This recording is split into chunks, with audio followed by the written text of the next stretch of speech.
की वीडियो है। 3 गैर मुस्लिम लड़कों ने मिल करके कॉलेज से बच्ची को बुलाया और उसको मार करके स्कॉर्पियो में ले गया। 3 दिन रेप किया और रेप करने के बाद उसके जिस्म को सरेआम ले आकर के फेंक दिया। आए दिन ये खबरें आ रही हैं। मैं पूछना चाहता हूँ, इसके पीछे के जिम्मेदार मुआशरे के हमारे और आप जैसे बेगैरत लोग नहीं है जो शादियों में, नाच गानों में, पैसों में आग लगा रहे और आग लगा करके शादियों को इतना मुश्किल बना दिया कि वक्त में शादियां नहीं हो रही है, जिसकी वजह से हमारी बेटियां, जज्बात उनमें भी है, जज्बात की रो में बह करके एजुकेशन वाली बच्चियां गैरों के गोद में खेल नहीं रही है, बल्कि टिश्यू पेपर बना करके उन्हें इस्तेमाल करके गली कूचों में फेंक नहीं दिया जा रहा है, बल्कि उनके चेहरे उड़ाए जा रहे हैं। इतने अदब व एहतराम के साथ बार बार इसरार करने के बाद झुक करके, बाप कह करके, भाई कह करके, ईमान का हवाला देकर, इस्लाम का हवाला देकर, पूरी सोसाइटी के अदब पैमान का हवाला देकर के कहा गया, लेकिन फिर क्यों नहीं माने? जुर्रत की बात है, हिम्मत की बात है। आखिर वो हिम्मत आई कहां से कि पूरा मुआशरा बाइकाट कर रहा है? आप नाच ला रहे हैं, चौक पे नचा रहे हैं, पूरा बस्ती इस गुनाह से बचना चाहता है। खुदा का खौफ खाए हम लोग, कल क़यामत में क्या मुंह दिखाएंगे?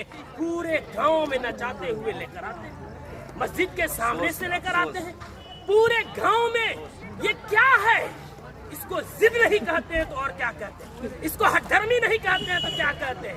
कौन है वो मौलवी, कौन है वो आलिम दीन जिसने कुरान और हदीस पढ़ा है और इतनी सख्ती से मना करने के बाद उस मजलिस में, उस शादी में नाच गाना हो और वो निकाह पढ़ाए, उसका कुरान और हदीस इजाजत देता है? मैं तो एहतराम करता हूँ कि इन्होंने पहले ही जो हमसे मोहब्बत और शफकत के साथ इकरार किया है। कौन है ऐसा जो जिस मजलिस में नाच हो रहा हो, जिस स्टेज में वेशियों का धंधा चल रहा हो, जिस स्टेज में खड़ा हो करके बहनों के पाँव में घुंघरू बांधा जा रहा हो, उनके सरों से दुपट्टे खींचे जा रहे हो, जिस निकाह जो इबादत है उस इबादत के अंदर मुआशरे के लंगे और लुफंगे और लवंडे औरतों के पीछे तालियां बजा रहे हो, वो निकाह में किस मौलवी का इल्म इजाजत देगा निकाह पढ़ाने का?